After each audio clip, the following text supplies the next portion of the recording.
प्रत्येक कुटुंबाने मला या ठिकाणी एक माणूस म्हणून स्वीकारला आणि मी प्रत्येक कुटुंबातला एक घटक झालो.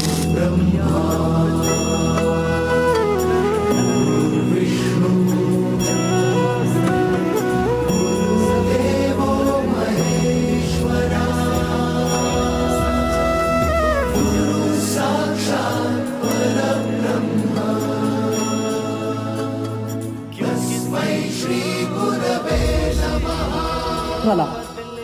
सरांचं आणि माझं विद्यार्थी म्हणून 6 वर्षाचं नातं होतं, पण माझे विद्यार्थी आणि ग्रामस्थ म्हणून माझं गेले 25 वर्षाचे संबंध. सर या 32 वर्षाच्या संबंधाला कसं विसरू शकतो?